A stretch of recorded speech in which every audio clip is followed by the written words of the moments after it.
notizie di politica interna, passiamo alla politica estera. Abbiamo in collegamento in via del tutto eccezionale il Presidente degli Stati Uniti Donald Trump. Prego. Welcome, yeah, imagination people, no? O cavalry show, un salato e un rinforzo, yeah. Presidente, ma non la comprendiamo, cosa dice? Voglio, ma che ne faccio? Non so neanche che sto dicendo stamattina, ma sono scettato che guarda in capo. Presidente, ci spieghi le vere ragioni di questa diatriba tra lei e il Presidente Kim? Voglio, come è successo? È successo questo Kim, no? Kim ha fatto fame, ma piccica con questo dice tu, sì. Che io stavo a giocare in Bing e mia moglie ci mandava i video WhatsApp a mia moglie, no?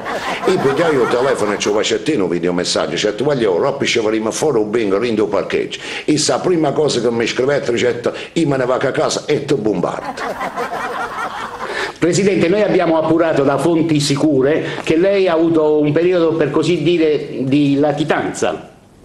Voglio che ti già spiegare come è successa sta latitanza, no? È successo che essa mi faceva una chiamata anonima, c'è tu c'è, che sto venendo a pigliare fino a casa, vicino a me, a Casa Bianca, no?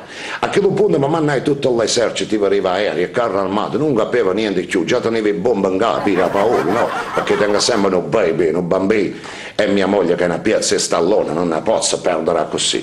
Quando è bella e buona una bussata alle porte, corre, guarda la porta, mi viene a avvisare, dice, fuite, Trump, che chi se ci stanno a i coreani, e pigliai a Cadillac e me ne fuiette, e din da macchina chiagnenni io, o baby, o bambino e mia moglie, cominciamo a pensare che la serie ha cominciata a strada lunga, era paura, che non sai si può fornire. Presidente, ci perdoni un po' di gossip, ma sua moglie le è fedele? Voglio, quando la gente per esempio che c'è stava una che dubitava, no? Diceva ma che sta piazza è femmina così bella che ha da fare vicino a sto bacchettone biondo, non è così, perché che ella mi pensa sempre che ella va pazza per me, mi chiama sempre. Presidente, ancora una curiosità, come mai il baffo?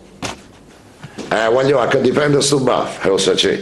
Io già cammino libera mia, specialmente stasera io saccio lo chiappo rindo o bingo, rindo casino. Voglio già far succedere il bordello. La prima cosa c'è già una vicina e già dice, senti, ma tu veramente stai scombagna con Trump, con Marice che sta scombagna con me, la già fa una mazziata che veramente la già distruggere. Uno pacca in bocca, la già racchio coreano, la già sbattere curto in terra, voglio. Curto, la già fa scio il sangue, va veramente lo sa, perché con me si piglia troppa conferenza, yeah? Voglio. Prima che chiudete il collegamento voglio dire una cosa, no? A tutto il popolo italiano, c'è sta in particolare, a Napoli a me mi piace una cosa rossa, non mi ricordo come ha chiamato ma l'ha già provata 35 anni fa, è una cosa bella, voglio, una bella cosa così, che ti fa consolare. Ah, lei intende la sfogliatella?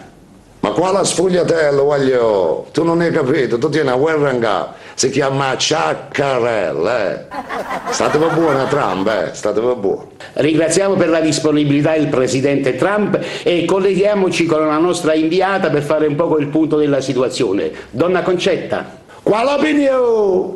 Che ci stiamo mettendo paura? Io non ce la faccio più. I creatori, ma anche i cartoni animati si possono fare, perché è bella buona a comprare gli americani o coreani. Chi le fa fare bombe e i bambini non dormono, pensate che per far mangiare un bambino a me, può far mettere paura con il cucchiaio in mano e già dice mangia, se no viene chi? E capito? O Presidente, non da fare che figlia che figliastri, che morì con tutti i bambini.